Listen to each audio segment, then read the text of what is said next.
Halo, assalamualaikum warahmatullahi wabarakatuh, Sobat Cupang, dimanapun Anda berada, yang pastinya masih di atas permukaan air. Hai, ketemu lagi nih dengan saya Bang Kumis Cupang. Oke, Sobat Cupang, hari ini saya ingin berbagi tips dan trik ya, Sobat Cupang, mengenai cuaca ekstrim yang bisa membahayakan cupang kita ya, Sobat. Nah, khususnya pada burayak ikan cupang, kebetulan di tempat saya atau di wilayah saya ini lagi cuacanya kurang baik ya akhir-akhir ini. Ini musim hujan kalau saya bilang ya. Jadi cupang itu rentan ya terhadap suhu atau cuaca ekstrim seperti dingin ya, Sobat Cupang. Karena cupang ini pada dasarnya hidup di tempat atau suhu udara luar yang cukup hangat. Oke, ikutin terus Sobat Cupang, jangan di skip, jangan lupa di subscribe dan bikin kopi dulu biar mantap, biar asoy geboy. Hai. Baik Sobat Cupang, nah kebetulan di video kali ini saya habis mengalami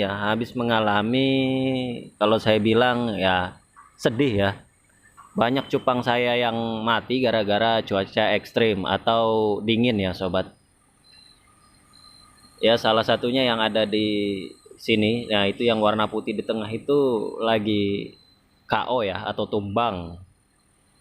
Jadi ini disebabkan oleh cuaca dingin, Sobat Cupang. Nah, saya pikir itu masih hidup, ternyata sudah mati ya, Sobat. Padahal sudah saya masukkan di dalam sebuah baskom berukuran kotak. Maksudnya adalah agar dia tidak langsung terpapar oleh lantai ya. Jadi lantai ini sebenarnya juga mempengaruhi kadar dingin ya, atau suhu yang masuk ke botol atau soliter ikan cupang. Nah, padahal sudah saya masukkan ke dalam baskom berukuran kotak ini untuk menghindari salah satunya adalah penguapan dingin dari lantai atau terkena secara langsung ya lantainya. Nah, ini juga di styrofoam ya, alhamdulillah di styrofoam ini bisa juga sih sebenarnya dia meredam, artinya suhu udara luar, tetapi di bagian atas udara akan masuk juga ya, Sobat Cupang.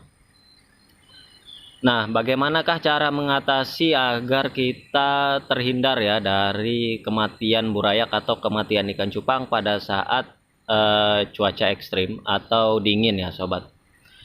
Baik, hal yang pertama yang kita lakukan adalah ingat, Sobat Cupang, cupang ini sebaiknya dia membutuhkan udara luar ya, yang sangat cocok adalah sekitar 25 derajat sampai 26 derajat hingga 29 sampai 30 derajat Celcius di udara luar. Jadi artinya udara luar ini akan mempengaruhi kadar dingin ya. Kalau saya bilang kadar dinginnya air di soliter ataupun di baskom ataupun di botolan yang ada ikan cupangnya. Nah, ini adalah salah satu trik ya, bagaimana saya menghilangkan kematian sedikit demi sedikit. Yang pertama adalah kita mengganti air dengan menggunakan endapan daun ketapang yang sangat pekat ya, Sobat Cupang. Itu hal yang pertama yang kita lakukan. Yang kedua adalah kita memberikan tanaman air ya. Jadi kita memberikan tanaman air pada ikan cupang.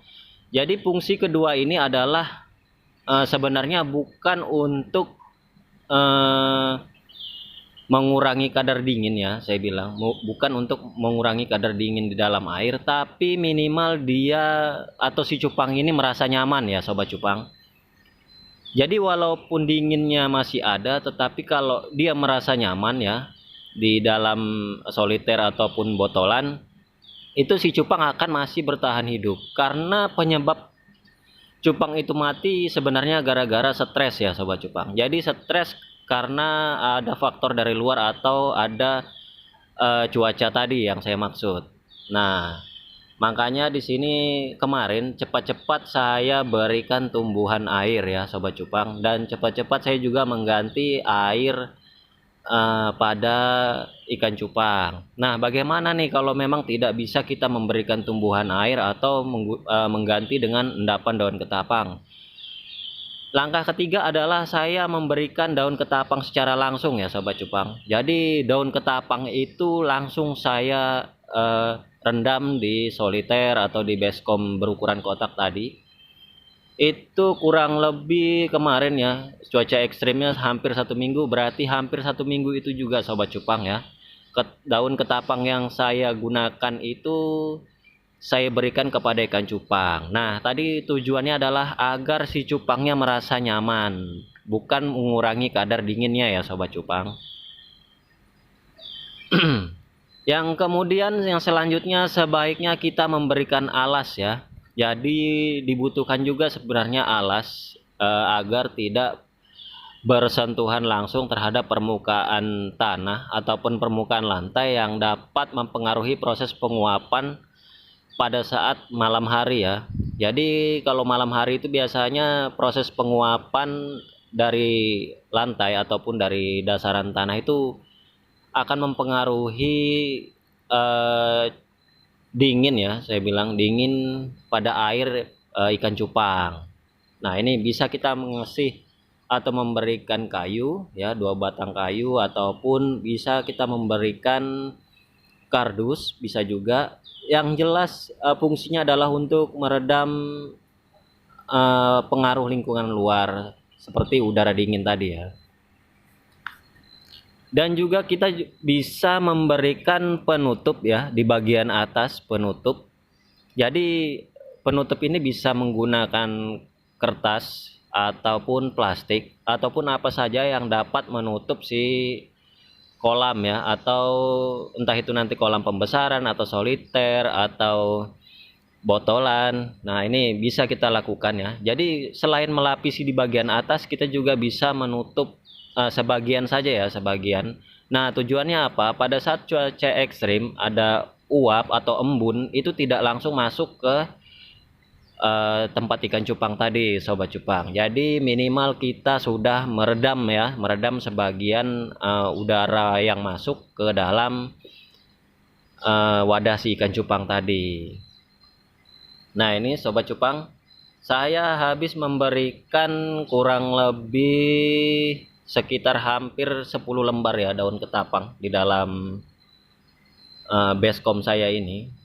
Kalau tidak mungkin mati juga ya Sobat. Kemarin kurang lebih hampir 15-an ekor ya Sobat Cupang. Ada cupang saya mati pada burayak ya.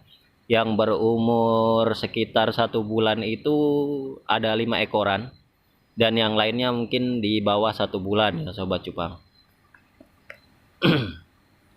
Oke Sobat Cupang, kita lanjut. Nah, ini tadi ya.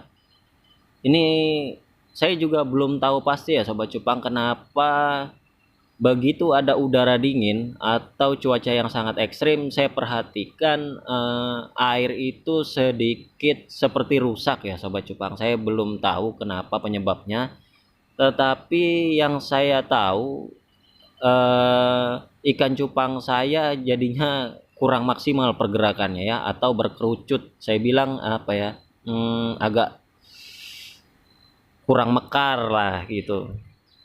Jadi begitu ada udara dingin, air di soliter ataupun pada ikan cupang ini dia akan juga berubah kalau saya perhatikan ya. Seperti ada lumut ya di bagian atas atau di pinggir-pinggiran soliter ataupun botolan yang saya gunakan. Makanya kemarin cepat-cepat saya untuk mengganti air ya dengan menggunakan endapan daun ketapang. Nah, alhamdulillah Sobat Cupang ya, kemarin mungkin kalau tidak cepat-cepat saya ganti akan lebih banyak lagi yang mati Sobat Cupang. Nggak apa-apa Sobat Cupang, gunakan endapan daun ketapang yang pekat, nggak apa-apa. Kemudian jangan lupa ya Sobat Cupang, memperhatikan ketinggian air ya Sobat Cupang. Nah, kalau bisa airnya juga ditambahin sedikit dari yang sebelum-sebelumnya. Tujuannya adalah untuk menambah volume air. Jadi semakin banyak volume air, kadar dingin di dalam air itu akan semakin berkurang Sobat Cupang. Oke Sobat Cupang, mudah-mudahan informasi yang sangat singkat ini bermanfaat untuk Sobat Cupang di rumah. Jika bermanfaat, jangan lupa di subscribe dulu ya Sobat Cupang, atau di share. Nah Sobat Cupang, gimana kopinya? Udah pada diminum belum? Kalau belum diminum, seruput dulu. Hai. Baik Sobat Cupang, kurang lebihnya saya mohon maaf. Apabila ada kritikan, ada masukan atau komentar, boleh komentar di bawah ini. Assalamualaikum warahmatullahi wabarakatuh.